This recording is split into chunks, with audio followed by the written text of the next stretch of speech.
भ्रष्टाचार को शून्य स्तर पर लाने के लिए बिहार सरकार पूरी तरह से कटिबद्ध है और इस कटिबद्धता का यह एक और प्रबल सबूत है कि पूर्णिया के पुलिस अधीक्षक के यहां छापामारी चल रही है। बिहार सरकार के ही अधिकारियों के द्वारा चलाई जा रही है वो छापामारी, न कि ईडी अथवा सीबीआई द्वारा।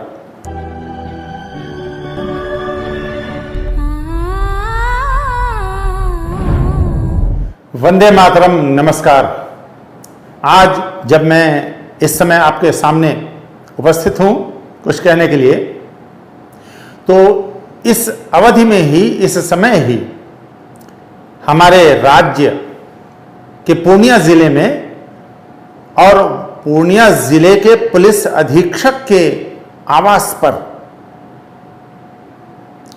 बिहार की भ्रष्टाचार नियंत्रण इकाई का रेड हो रहा है, छापामारी हो रही है, सर्च हो रही है।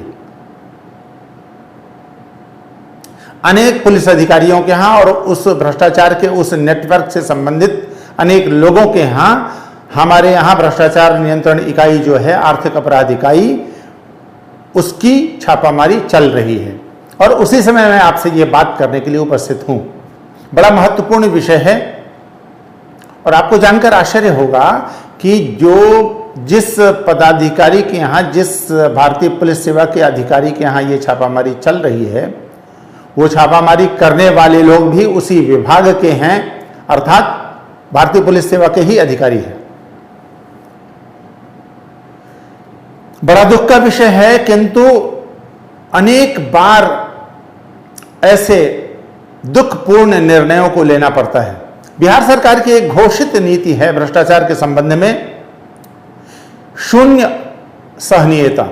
मतलब भ्रष्टाचार को शून्य स्तर पर लाने के लिए बिहार सरकार पूरी तरह से कटिबद्ध है और इस कटिबद्धता का यह एक और प्रबल सबूत है कि पूर्णिया के पुलिस अधीक्षक के यहां छापामारी चल रही है। बिहार सरकार के ही अधिकारियों के द्वारा चलाई जा रही है वो छापामारी, न कि ईडी अथवा सीबीआई द्वारा। तो ये तो हमारे यहां जो सुशासन की व्यवस्था है उसका एक प्रबल सबूत माना जा सकता है।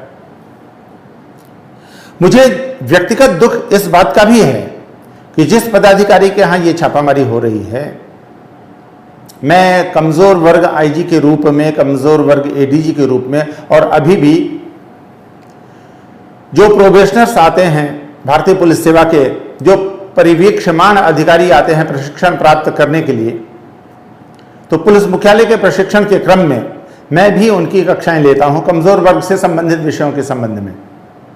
और उसमें ये बात मैं सबको बताया करता हूं, अपना उदाहरण देकर बताया करता हूं कि देखिए, सरकारी सेवा में वरिष्ठतम स्तर पर जो नियुक्तियां होती हैं, आईएएस आईपीएस, जो प्रमुख सेवाएं मानी जाती हैं पूरे देश की,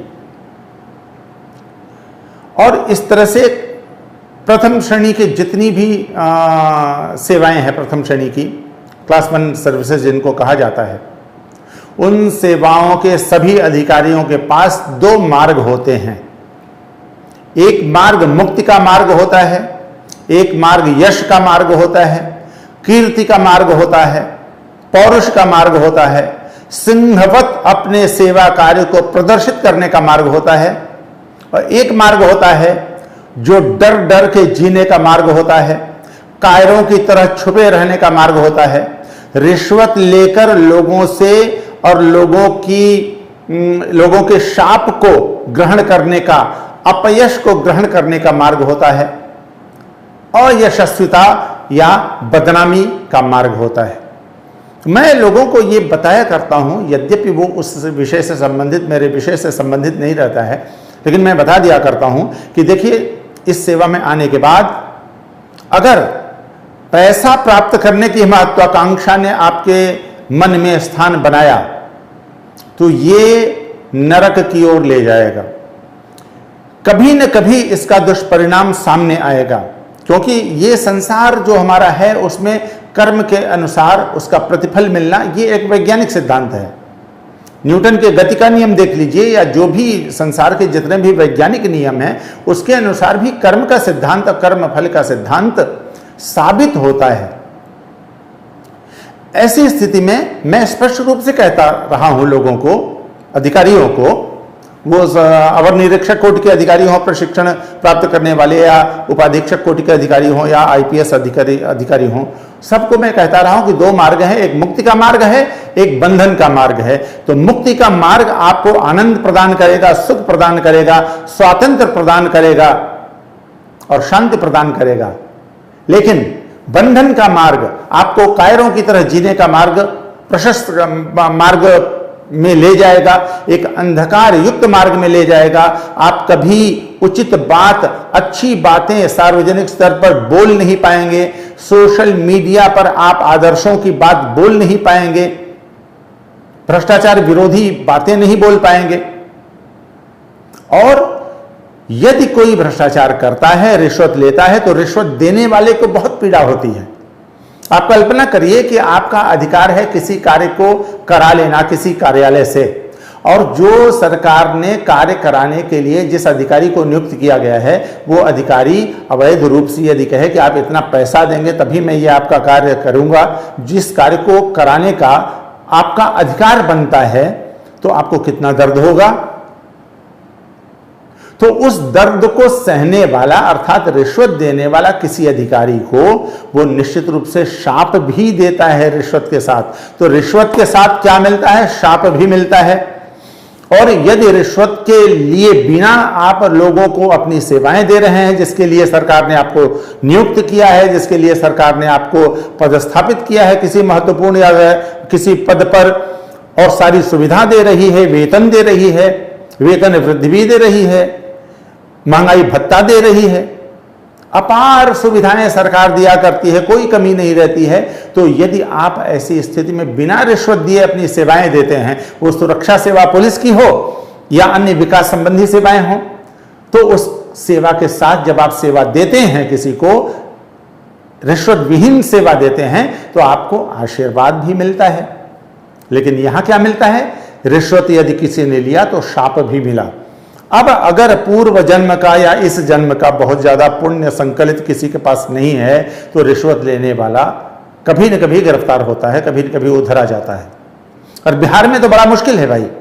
बिहार में केंद्रीय एजेंसियां भी लगी हुई हैं, और बिहार सरकार तो प्रारंभ से ही बिहार सरकार का भ्रष्टाचार के विरुद्ध अभियान चल रहा है।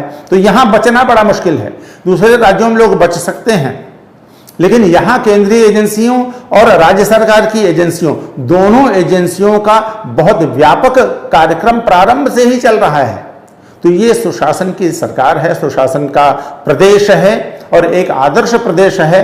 किसी भी देश के किसी भी राज्य में मेरे ख्याल से ऐसा उदाहरण नहीं होगा तो कोई पुलिस अधीक्षक अपने घर में हो और उसके विरुद्ध भ्रष्टाचार की कार्रवाई वहीं की एजेंसी कर रही हो। सीबीआई कर सकती है, ईडी कर सकती है सामान्यतया, लेकिन अपने ही राज्य के पुलिस अधिकारी कर रहे हैं। ये हम लोगों के लिए अत्यंत गर्व का क्षण है, गर्व की बात है।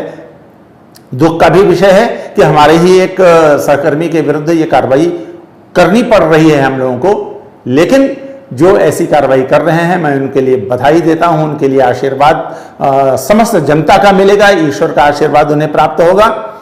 और जिन्होंने जनता को अपनी सेवाएं देने के बदले, सरकारी सेवाएं देने के बदले रिश्वत लिया, उनको अब भी सावधान हो जाना चाहिए। तो मैं ये बातें उदाहरण देकर बताते हुए ये कहता रहा हूं कि यदि आप रिश्वत नहीं लेंगे तो स्वाभिमान के साथ सर्विस करेंगे। रिश्वत न लेने के बहुत बड़े बड़े फायदे होते हैं, लेकिन ये फायदे ट्रेनिंग सेंटर्स में, प्रशिक्षण केंद्रों में शायद बताए नहीं जाते। एक कोचिंग चलाने वाले को, दिल्ली का एक कोचिंग चलाने वाला है, उसको मैंने सुना है आईएएस और आईपीएस तो सेवा है, बाकी सब तो नौकरी है, बाकी सब नौकरियां हैं। मतलब बाकी सब नौकरियां हैं जो दूसरे सर्विसेज में हैं, आईएएस आईपीएस। और क्यों है? वो व्यक्ति ये बता रहा था, कोचिंग, अगर ऐसी कोचिंग में कोई कोचिंग लेकर अगर बाई चांस बन गया, कोचिंग से कोई बनता नहीं है। मैंने तो कभी एक भी कोचिंग सेंटर में मैं नहीं गया, ना तो कोचिंग का कोई मटेरियल लिया, ना तो मैंने कोई नोट्स बनाया। सिर्फ अपने पढ़ने के दम पर, अपने प्रज्ञा के बल पर, अपनी प्रतिभा के बल पर मैंने पुस्तकें मौलिक पढ़ी और मैं प्रथम प्रयास में ही आईपीएस बन गया। लेकिन कोचिंग में जाने के बाद अगर किसी को यह भ्रम है कि मैं कोचिंग के कारण ऐसा हो रहा हूं, तो कोचिंग में ये विषय भी भरा जाता है। उसी, मैं उसका नाम नहीं लेना चाहूँगा, बहुत वो दिल्ली का एक लोग प्रसिद्ध कहते हैं, मैं कुप्रसिद्ध कहता हूं, कुख्यात कहता हूं, क्योंकि कोचिंग से किसी को फायदा नहीं हो रहा है। वहां अनावश्यक की महत्वाकांक्षा भर दी जा रही है। A to Z तक जो भी जाता है वो किस योग्य है इसकी कोई परवाह नहीं है। सबके मन में ये भर दिया गया। 21 साल से लेकर 30 साल तक लोग फॉर्म भरते रहे, 35 साल तक लोग फॉर्म भरते रहते हैं नौकरियों के लिए, और पूरी जवानी उनकी जो वो व्यवसाय में जो अपनी दक्षता बढ़ाने में वो अपना प्रयोग कर सकते हैं, वो पूरी जवानी युवावस्था उनकी बीत जाती है कोचिंग के चक्कर में। खैर, ये दूसरा विषय हो गया। मैंने उसको कहते हुए सुना कि IAS IPS तो नौकरी है, बाकी सब नौकरियां हैं, पहला। दूसरा ये कि जब IAS IPS हो गए तो 10 गाड़ियां, 25 आदमी, बंगला, गाड़ी। अरे भाई, बंगला और गाड़ी 10 आदमी और 10-25 आदमी नहीं रहता है। IAS IPS जब बनता है और काम करने जाता है तो उसके सर पर 50 राजनीतिज्ञ सवार रहते हैं कि हमारा ये काम करवा दीजिए, हमारा ये काम करवा दीजिए। वो बोझ तले दबा रहता है अपनी सेवाओं के। उसको गाड़ी का प्रयोग करने की फुर्सत नहीं रहती है। गाड़ी रहती भी है तो सरकारी सेवा के लिए रहती है। वो फिल्म देखने गाड़ी से नहीं जाता, ना उसको समय रहता है इतना।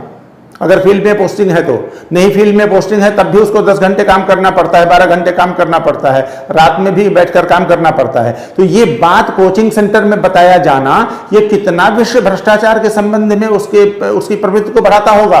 कि अरे मैं जब अगर इस सर्विस में आ जाऊंगा तब तो मुझे 10 गाड़ियां रहेंगी। अरे 10 गाड़ियां कहाँ रहती हैं भाई? 10 गाड़ियां रहेंगी भी तो वो सेवा के लिए हैं। कोई पुलिस अधीक्षक रहता है तो उसके पास 200 गाड़ियां रह सकती हैं जिले में। डीजीपी हैं, हमारे जो वर्तमान डीजीपी हैं, उनके नियंत्रणाधीन हजारों गाड़ियां होंगी। तो क्या वो सब गाड़ियों पर वो चलते हैं? वो समाज की सेवा के लिए हैं। तो तुम सिखा क्या रहे हो कोचिंग सेंटर में? पहले ही मस्तिष्क को भ्रष्ट कर देना, मन को भ्रष्ट कर देना कि आप बहुत बड़े संपत्तिशाली हो जाएंगे। अरे ये सारी संपत्ति सरकार की है, जनता की है, जिसका प्रयोग हम लोग करते हैं और जनता की सेवा के लिए करना है उसको। तो ये भ्रष्टाचार का बीज भी अक्सर बहुधा लोगों के मन में डाला जा रहा है कोचिंग सेंटर्स के द्वारा, इस तरह के स्टेटमेंट्स के द्वारा। खैर, ये दूसरा विषय हो गया। मेरा यही कहना है कि रिश्वत न लेकर काम करना। अगर सरकारी सेवा में हैं, कहीं भी हैं, तो रिश्वत न लेकर यदि काम करेंगे, ईमानदारी के साथ काम करेंगे, तो आप स्वाभिमान के साथ जीवन पर्यंत काम कर पाएंगे। और पदस्थापन में भी कोई दिक्कत नहीं होती है। मेरी पोस्टिंग, मैं लगभग 4 साल रांची में रहा हूं। रांची में ASP, सिटी SP के रूप में मैंने काम किया है। रांची के लोग जानते हैं कि मैंने कैसा काम किया है। फिर मैं खगड़िया में पुलिस अधीक्षक बन के गया, वहां भी लोगों ने मेरा बहुत सम्मान किया। और मेरे स्थानांतरण के बाद रांची में भी, खगड़िया में भी एक व्यापक जन आंदोलन हुआ, रोड जाम कर दिया गया, दुकानें बंद रही। उसके बाद मैं विभिन्न जिलों में गया, साहिबगंज में मैं गया, वहां भी लोगों ने मेरे स्थानांतरण के बाद बहुत आंदोलन किया। तो लोकप्रियता के साथ, ईमानदारी के साथ अगर जनता की सेवा आप करेंगे तो जनता आपके साथ रहेगी, जनता का सम्मान मिलेगा, यश प्राप्त होगा, यशः काय आप बनेंगे, कीर्तिजीवी बनेंगे और ईश्वर का आशीर्वाद प्राप्त होगा। इसी के लिए हम सभी लोग आए हैं कि जनता रूपी ईश्वर, जनता लाखों करोड़ों लोगों के हृदय में जो ईश्वर निवास करते हैं, उनका आशीर्वाद मिले और परमात्मा का आशीर्वाद मिले। इसीलिए मनुष्य जीवन मिला है। रिश्वत कमाकर और चोरी से उसको छुपाकर रखना, अगर सरकारी सेवक कोई रिश्वत लेता है, अगर मैं आज 100 करोड़ 500 करोड़ कमा लूं तो मैं क्या करूंगा? मैं अपने नाम से रख नहीं सकता। मैं अपने किसी मित्र को दे दूंगा कि भाई इसको इन्वेस्ट कर दो। आप ईडी जो कार्रवाई कर रही है नेताओं के खिलाफ, अफसरों के खिलाफ, वो यही न है कि आपने रिश्वत कमा लिया, लेकिन आप उसको दिखा नहीं सकते हैं। जितने भी फ्लैट, जितनी भी जमीन खरीदेंगे वो दूसरों के नाम से खरीदेंगे। संपत्ति अपने घर में रख नहीं सकते हैं। घर में रखिएगा तो कोई न कोई जाके शिकायत कर देगा, रेड हो जाएगा।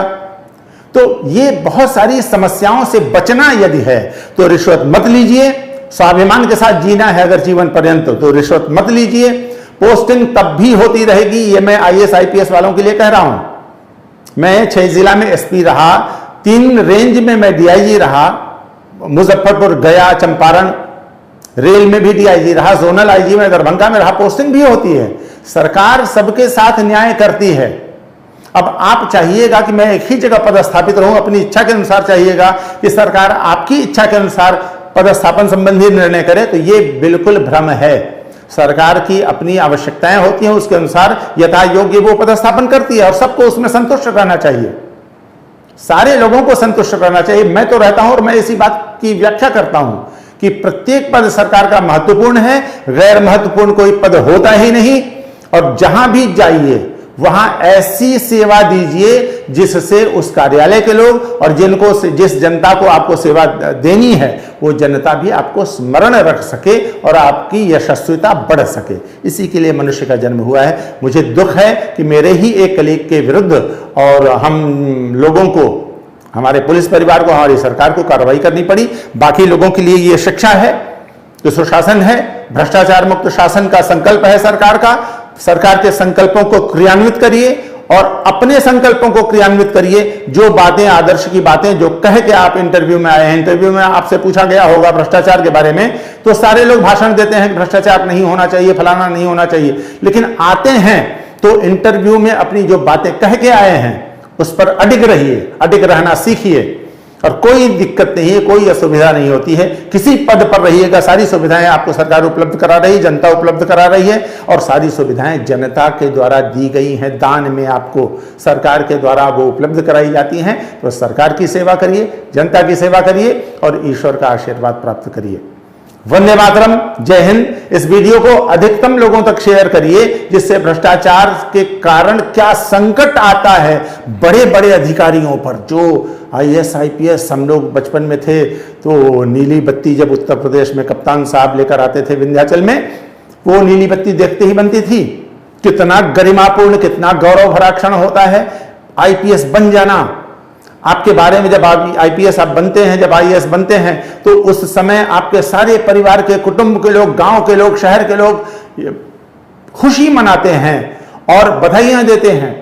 सारे अखबार वाले लिखते हैं कि भाई आज मिर्जापुर से अरविंद पांडे का सिलेक्शन हुआ, आज इलाहाबाद से फलाने का सिलेक्शन हुआ।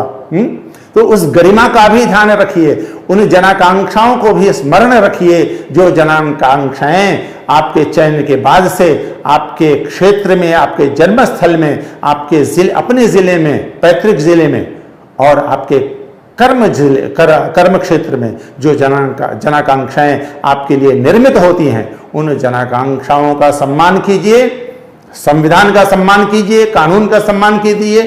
और IPS तो कानून की रक्षा के लिए बना है, रक्षा कीजिए।